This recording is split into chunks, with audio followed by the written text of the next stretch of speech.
meeting is being recorded.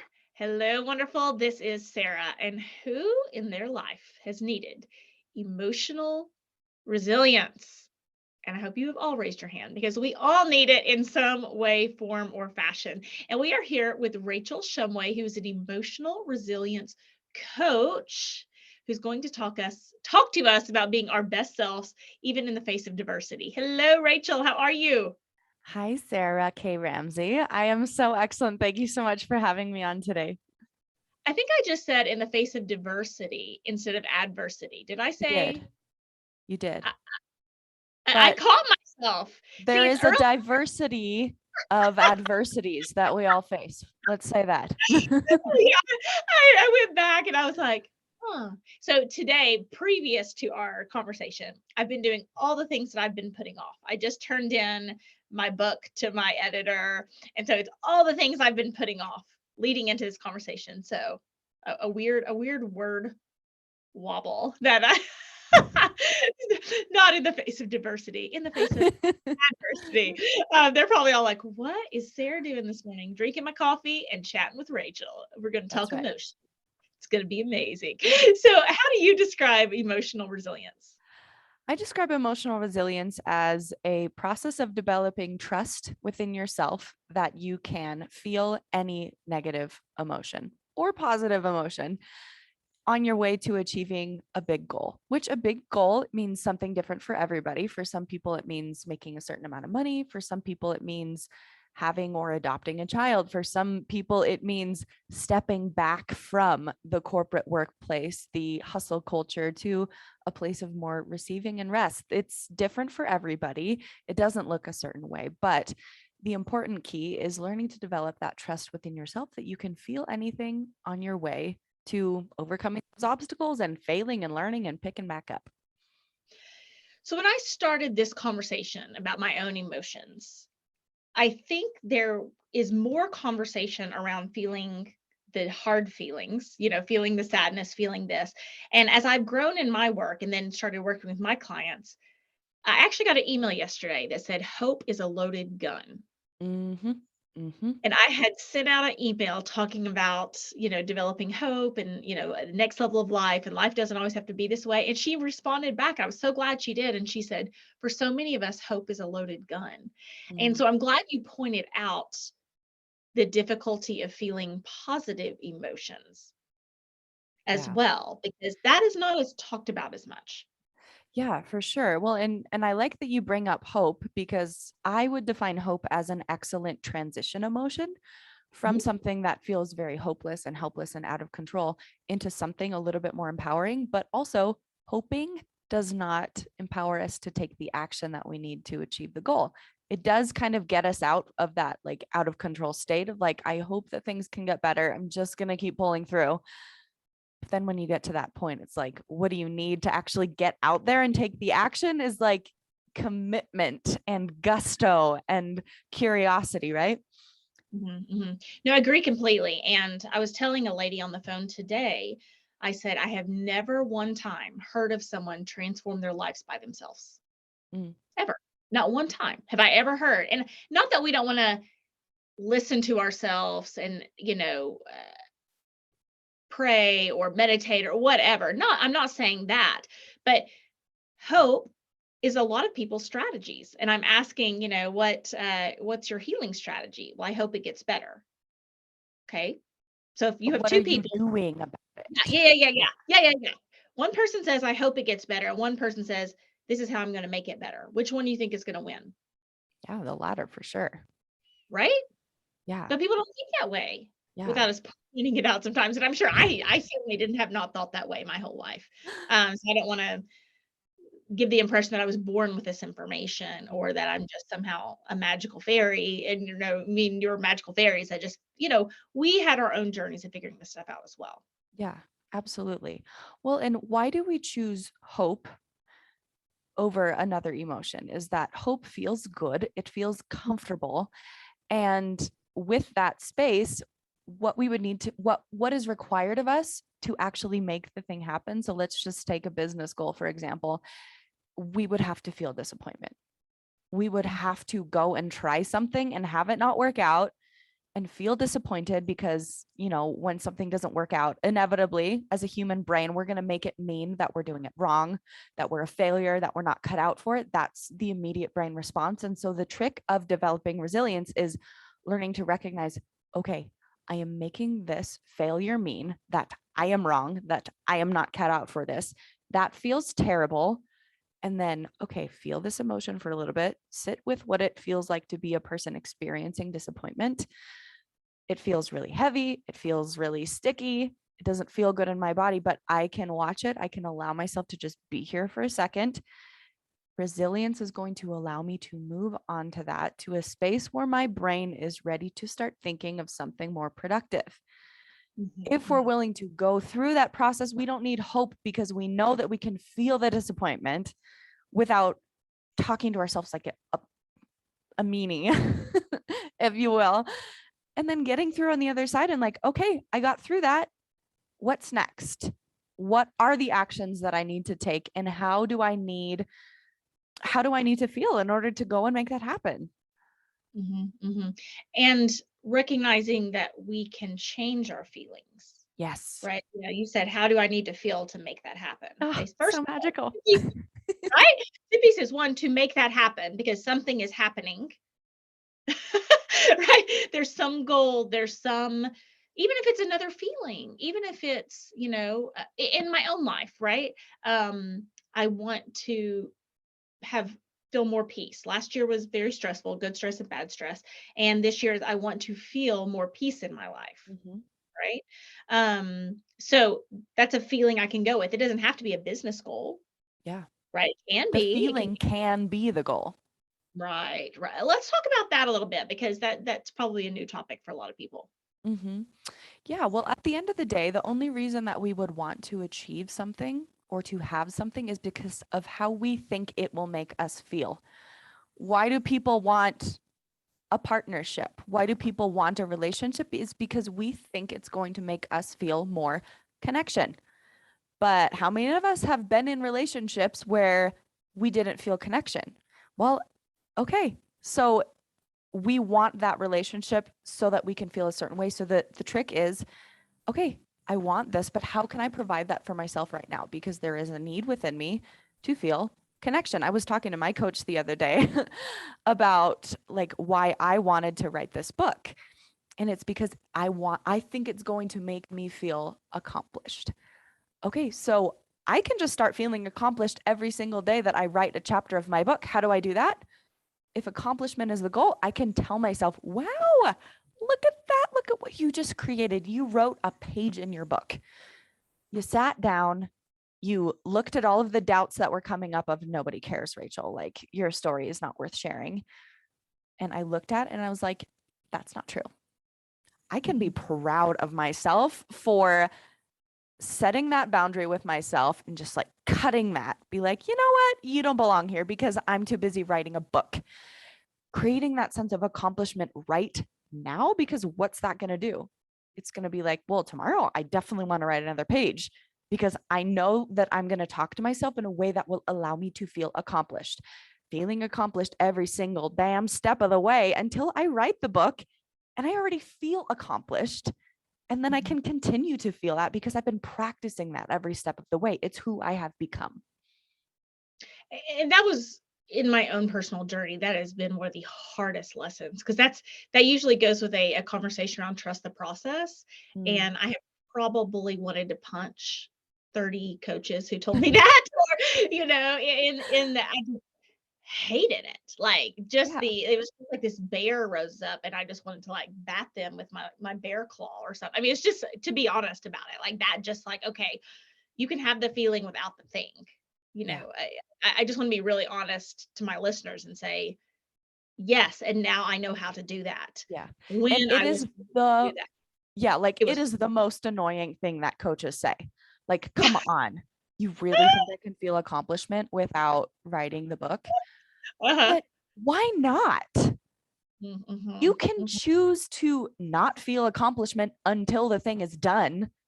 mhm, That's an option. It feels terrible. It's going to take you longer. It's not going to like really allow you to change that self concept, to change that trust. Or you can decide, Yeah. Every single baby step is worth celebrating. Period. I'm worth it. Mm-hmm, mm-hmm.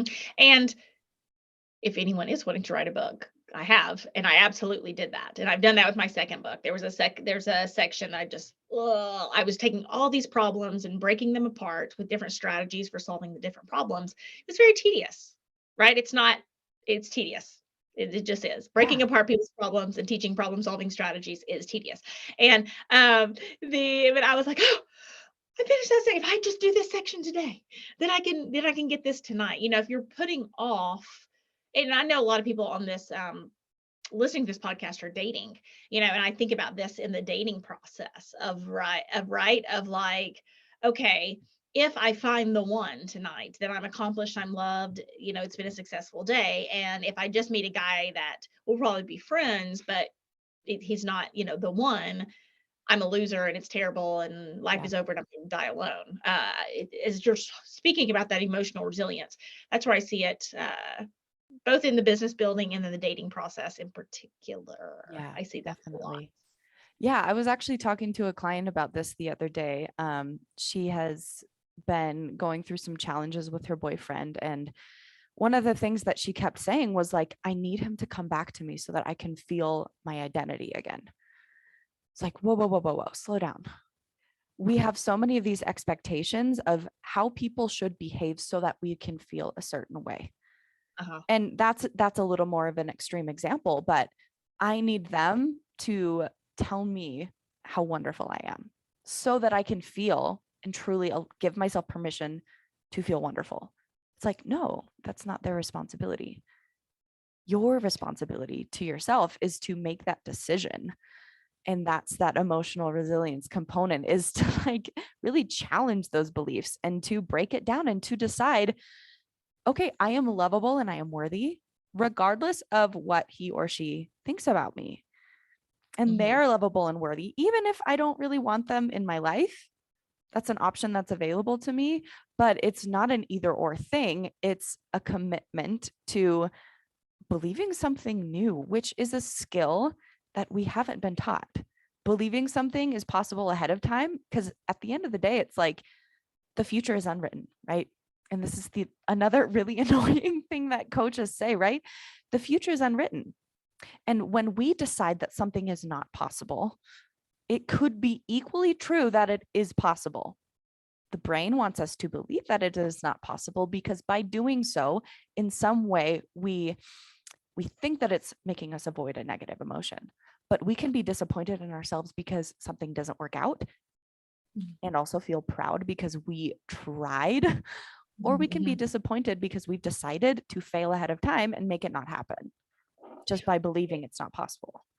Sarah Blakely had I listened to an interview with her, and she said her dad would ask her what she tried and failed at that day. He never asked her what she succeeded in. Oh my gosh, that's such a good question. I love that. Isn't it? And I asked my son yesterday. Um, I've asked him 2 or 3 times. He's like, "Mom, I'm terrible at that stuff." I was like, "I know, but I'm like this dad, and she was like this billionaire, and I need to do it for you." Is this conversation, but it is a great conversation, and because it is, ugh, trust the process. It's like gagging if anybody, but it is, Yeah. it's just it's unavoidable.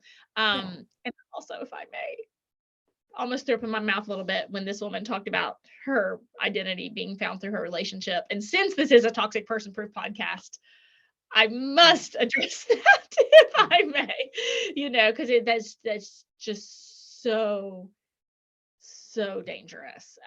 Yeah.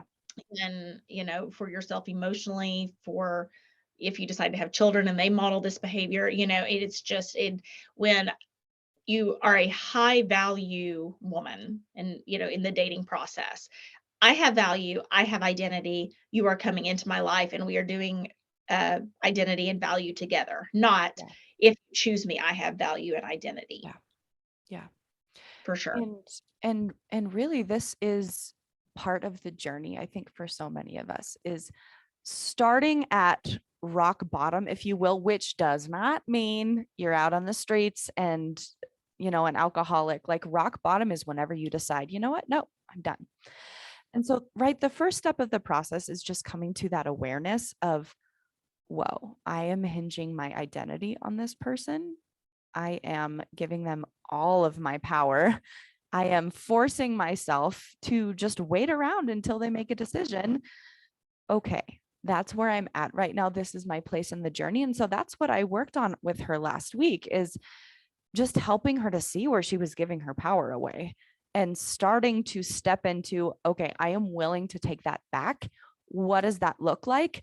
I see that my boundaries are messed up. Like, I see that they're not there. I see that we're melded together in this codependent rubber band ball, if you will, which is how I picture it in my mind.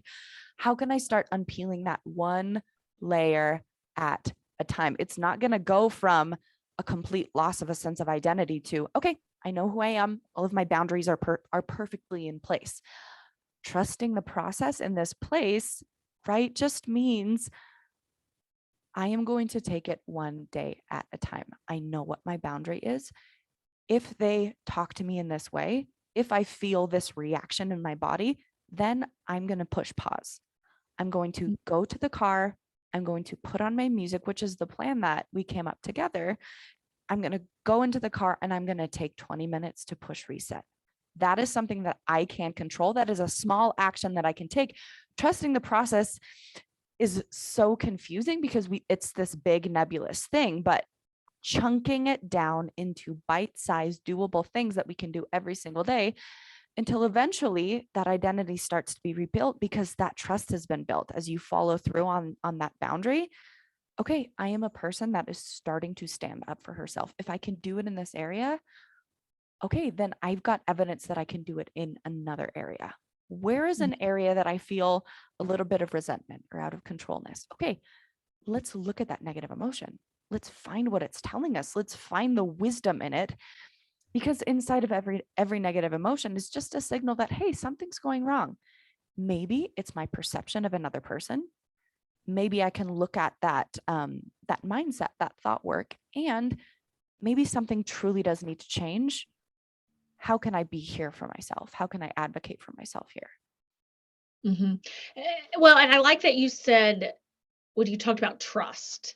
It wasn't trust in the other person doing the right thing. It was developing that self-trust, and Yeah. the process of boundaries, developing self-trust. I'm going to follow through on the promises I made for myself. Mm-hmm. Mm-hmm. That's the magic. Yeah. Well, and one of the things, I think it was you that said it, is boundaries aren't there, or maybe it was from a book that I No, was reading, but it was like, it boundaries was aren't boundaries. there to The word, change the other person. They're there to yes, protect ourselves. yes, So, yes. yay, that's Uh, great news. You have the power, because the purpose isn't to change the other person. How much ugh, time and energy do we waste trying to do that? I know, and it's so hard Yeah. because, even as I'm like, "Oh, that makes me wanna vomit, that poor girl." Like, it's also I've been that poor girl. I've been, Yeah. Me too. I've been that person. I just if they could just change, then, if they could just change, if they could just change, because it is very disempowering to have someone in power in your life, whether it be a friend, lover, parent, boss, whoever, that really, if they changed, your life would be better. But all we can Yeah. change is that emotional resilience, is that trust in ourselves, right? Yeah. It's like you choose your hard. You can Mhm. choose to go through the process of standing up for yourself, of risking someone pushing back on your boundary. Okay, Mhm. but that's okay.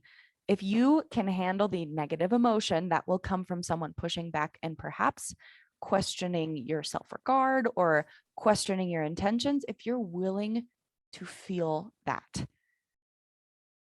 then you're going to be willing to set the boundary, because you know that you can handle what's going to come out on the other side, right? And if we don't feel it, if we don't feel those, I agree with you completely and want to re-point out what you said about uh, those negative feelings or difficult feelings, not necessarily negative, but those difficult feelings or uncomfortable feelings are signals that something is wrong. And so sometimes it's like, oh, I don't want to feel those things. It's like, okay, so if you put your hand on the stove and your hand starts smoking and burning, but you don't want to feel the pain, your hand is going to melt off. Yeah. And your Right. sense of identity will melt away if we're paralleling Yes. that over. Yeah, but I mean, in that sense, when you're talking about boundaries, okay, so you set a boundary and the person doesn't respect it. Well, that's a sign that that person could be toxic or selfish or, there's Or lots of just not somebody that you want in your life. right. But if you don't feel the pain of them Yeah. rejecting you, you don't feel the pain of them being ugly to you, because that's something I talk about with my ladies a lot. It's like, whoa, whoa, whoa, whoa, whoa. Toxic behavior should have been bothering you 10 years ago. It didn't. So Mhm. now you're saying, well, I don't want to feel the feelings of that toxic behavior bothering me now. I'm like, Mm. the only way to avoid toxic behavior bothering you is to like substance abuse, medical, I mean, to like zone Or out just or numb go out live in a and cave. or go live in a cave. Yeah. I mean, toxic behavior is bothersome. Yeah, When it doesn't bother you, it that's should the be. problem. It should bother Yeah. you. Yeah. And we can make that as a powerful decision to have that be a clean negative emotion, which is just, whoa, Okay. this doesn't feel good. And I'm not going to judge myself for it. It's like an onion. It might make Uh-huh. you cry, but you can choose to have it be there instead of trying to sugarcoat it and make it into like a caramel onion or something, pretending that it's fine just because it feels good. But on the inside, like you've got a nasty ass rotting onion. Mhm. What do you want to Mhm. do about it? Like, let's go inside. Let's figure out with compassion instead of judgment for feeling this way. Like, okay, what's going on, hen? Let's figure this out together, right? I liked your word clean emotion because when you were describing the add-ons, like the meaning making, like, okay, if I feel bad, that means I'm unlovable, or Mm. that means I'll always be a failure. So is that what you would describe where we dirty up our emotions? Yeah, absolutely. Like, there's this expectation in the world that like things should be happy. And look, listen, I love feeling happiness and joy and excitement, right? But life is 50-50. There's going to be Mhm. 50% positive emotions and 50% negative emotions. How do we know that that's true? Because literally everything in the universe points to everything having an equal and opposite reaction. Mountains go up and down, sound waves go up and down, the sun goes up and down, our emotions go up and down. There are events and things that happen in the world that we can choose to feel negative about. Case in point with what's going on in the world with Russia and Ukraine, we can choose to feel angry about that. And we can use that anger to propel us forward to do something, to take, whatever actions we feel that we can do to help. If we decide to be passive about it because it feels a little bit better, okay, like that's a choice. And who's to say if it's right or wrong? It's just noticing that the world has 50% negative things. That has always been true. It will always be true. And therefore, by choosing to feel negative emotions, that can actually come from a very empowering place instead of avoiding it, which in the end usually creates the same emotion that we're trying to avoid. I really like that example of the sun going up and down and the mountains going up and going down. And I'm actually kind of thinking about it in the toxic person proof space of like the good and evil, in the world. And as there's probably 10% of the population that's really scary and 10% of the population that's really nice, and then kind of things in the middle. That's a really interesting point on the Yeah. ethical. And I feel that that kind of neutralizes the emotional charge of it. I did a podcast episode a while back on like lessons from nature and Yeah. winter, spring, autumn, and summer, how all of these different seasons provide different sorts of wisdom. In the winter time, it gives us a period of latency to go into hibernation, of marination, of reflection, right? Mhm. And that's the time that generally doesn't feel too great because it's slow. We as humans like to see evolution. We are an evolutionarily inclined species. I might be inventing words. It's one of my favorite Adversity, pastimes. adversity. It's the day for it. It's no problem. Oh, adversity, diversity. So good. Right. And So then good. in the spring, this is when things start to come to life again. We start to feel that tingle of excitement of like, oh, like maybe I want to do something. Like I'm getting ready. And then summer comes, the sun is out, things are flowing. We're harvesting the fruits of our labor, if you will. And then autumn comes again. And we get to reap the rewards. We get to enjoy that in every single period. It can't happen without the other. That's how it's supposed to be in nature as well as in our emotional and personal lives. Uh, let's put that podcast below in the show notes. That sounds really that's really interesting. It's I'm like thinking about different seasons in my own life and business, and I would love to listen to that. I know some of Yeah. our other ladies would too. Rachel, we're gonna put your podcast down below, but where else can we find more about you? So you can find me at thebadassacademy.com. That is my website. And on there, you can get onto my email list, which is where I send out all of the wisdom, the podcast episodes, weekly newsletter about boundaries, about emotional resiliency. So on that website, there is a little freebie that I created called the Badass Boundaries 101 Starter Kit. And it's this really cool like flowchart thing of checking in with yourself. Where are you at with setting your boundaries? Do you feel a negative emotion? Do you know what you need to say? Do you not know what you need to say? Are you afraid of, the follow through? So taking you through and then creating a power statement and a little worksheet for each of those things so that you can build the 3 skills that you need to set badass boundaries, which is self-trust and follow through and clarity. So you can sign up for my newsletter, get that freebie there at thebadassacademy.com. Awesome. Rachel, thank you for having us come today and being able to discuss this stuff. If you had a 1-minute message for the entire world, what would you say?